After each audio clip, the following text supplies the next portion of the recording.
Antum nggak percaya, antum bersihkan.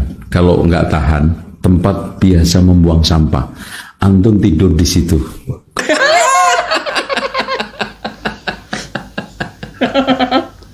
Kalau nggak percaya bos. Makanya. Assalamualaikum warahmatullahi wabarakatuh. Halo teman-teman, ketemu lagi dengan Doa Bang Deso ya di channel Mr. Coach. Yuk mari kita ngobrol di channel ini. Siapkan kopinya yang kental, ngolah pikir dengan serius tapi santai.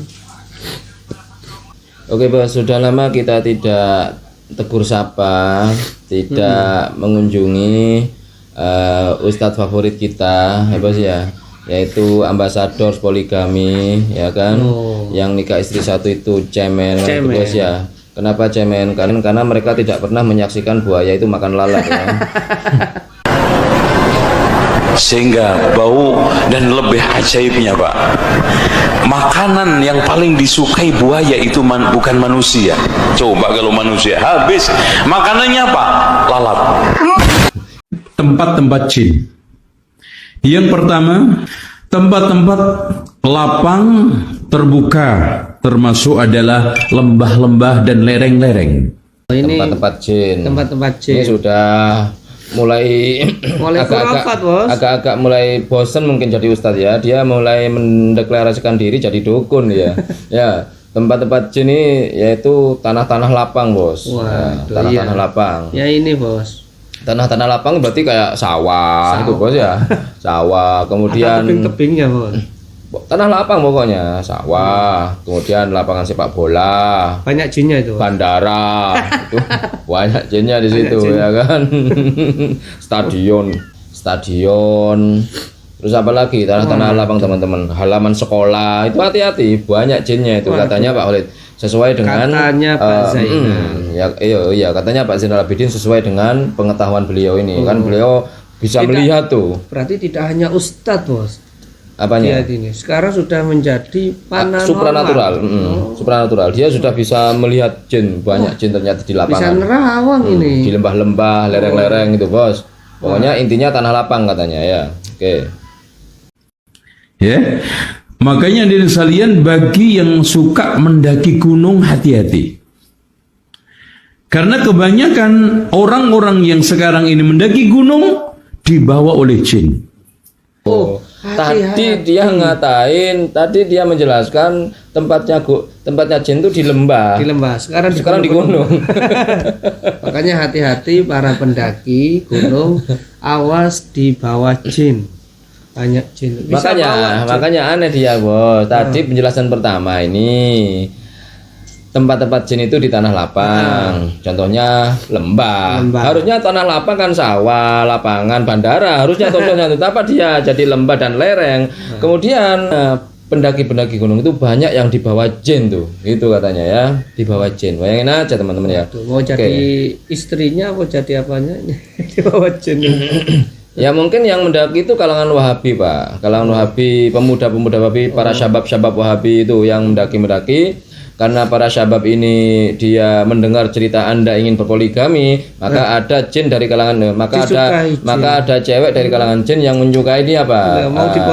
Mau dipoligami sama jin. Nah, mungkin gitu Pak. Oke. Makanya hilang bukan karena musibah aja. Ya, bisa saja ketika dia naik kesurupan, sehingga dia tidak kuat untuk melawannya, mati. Jadi bukti bahwasanya yang mendaki gunung itu di bawah jin, ada yang kesurupan gitu bos, ada yang kesurupan. Makanya di situ tempatnya jin. Dari 100 pendaki Pak, berapa orang yang kesurupan Pak? Adakah satu aja, ada enggak? Paling dari sekian ribu pendaki atau beberapa ratus ya, enggak ada 1%-nya Pak, enggak ada 1%-nya. Jadi bukan argumen ini sebenarnya Pak. Jadi begini, paling ini bos, kebanyakan Ustadz Zainal ini sering nonton film horor mungkin bos. Kalau seumpama sebuah kejadian kesurupan itu menjadi argumen atau menjadi bukti bahwasanya di situ adalah sarangnya jin, tempat-tempatnya jin tinggal, berarti Pak di sekolahan tuh banyak kesurupan Pak. Sering itu berita. Jangan di sekolahan Pak, di masjid tuh ada yang kesurupan Pak. Ya. Jadi sebenarnya tidak tertentu, jin itu sudah seenak-enaknya aja loh Pak ya. mau dimanapun mereka tinggal ya terserah mereka kan gitu bos ya. Cuma kalau memang sarang, nah sarangnya jin, nah ini kita tidak bisa menentukan kecuali kita bisa melihat sendiri atau yang berdasarkan nas-nas dari Nabi kan gitu bos ya. Oke, kita lihat lagi. Itu kan gitu. Tempat lapangan bola. Bahkan beberapa orang ya yang minta ruqyah ke saya dulu itu kenanya ketika sepak bola. Itu. Jadi kalau ini betul tanah lapang ya sepak bola, lapangan bola. Jadi ada dulu pernah ada yang minta ruqyah, dia kenanya itu kena kesurupan itu ketika main bola. Kok nggak ada beritanya ya? Kok nggak ada beritanya? Makanya kok nggak masuk berita, harusnya kan viral itu. Ketika striker giring tuh langsung kesurupan dia. Mungkin yang minta ruqyah itu adalah Stephen Chow tuh. Ya kan Stephen Chow. Sama gini Mas ya. Makanya ini yang ruqyah, ini yang minta diruqyah kepada Pak Zainal Abidin adalah Stephen Chow, pemain dari Shaolin Soccer tuh. Itu jin semua itu. Iya. Ya, masa nendang bola yang keluar api. Jin dari api itu. Ya dari api. Tidak ada apinya, harimau. Hati-hati yang suka ini bola. Futsal ya. Terus kemudian tempat-tempat pembuangan sampah terutama TPA, tempat pembuangan sampah akhir itu kalau antum nggak percaya antum bersihkan. Kalau nggak tahan tempat biasa membuang sampah antum tidur di situ.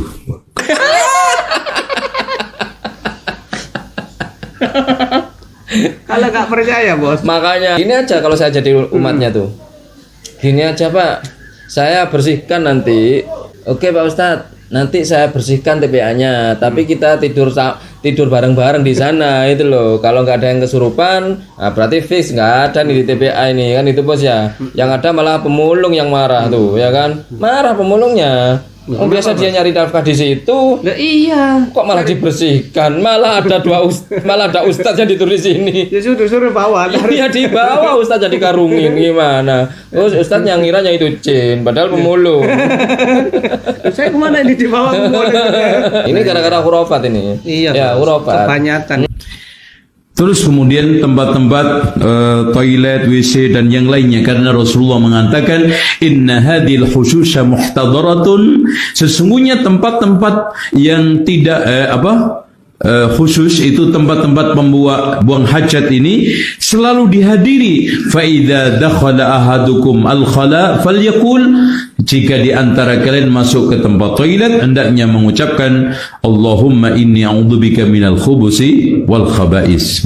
Kalau ini tidak kita protes. Betul, karena doa itu memang ada kan itu bos ya. Itu membuktikan bahwasanya di tempat itu memang banyak khaba'is ya kan gitu. Ini enggak kami protes ya. Sebagaimana prinsip awal tadi. Oke, kami enggak akan menolak statement orang yang mengatakan suatu tempat ini adalah sarang jin ketika mereka bisa melihat sendiri atau berdasarkan nas-nas dari Nabi. Ini enggak kita tolak teman-teman ya. Oke. Bismika Allahumma amutu wa ahya. Yang keempat, tempat-tempat lubang dan juga kalau dalam bahasa Jawa itu telo-telo itu loh. Selokan dan yang lainnya. Sebenarnya begini loh. Jin itu bisa dimanapun mereka mau tinggal, bahkan di dalam tubuh kita juga terserah mereka kan gitu. Inna syaitin yajri majrad dam kan gitu. Setan itu berjalan sesuai dengan aliran darah tuh. Nah makanya akan timbul penyakit-penyakit yang nggak wajar tuh apabila terkena sihir kan begitu bos. Nah jadi itu tadi teman-teman ilmu khurafat yang alhamdulillah masih disisipkan hadis-hadis Nabi di situ. Jadi sebagian ada yang benar, sebagian ya perlu dipertanyakan gitu loh, bos ya. Perlu dipertanggungjawabkan juga dari Pak Zainal Abidin ini dari mana sumbernya dia itu. Kalau yang sumber dari hadis tadi, oke, kita nggak membantah. Tapi kalau sumber-sumber yang nggak jelas tadi, ya itu perlu dipertanyakan, perlu dicari. Soalnya data-data yang membantah hal itu banyak kan gitu, bos ya. Oke, itu saja obrolan hari ini. Mudah-mudahan bermanfaat, mudah-mudahan mencerahkan. Dan mudah-mudahan kita bisa bersikap bijak lagi.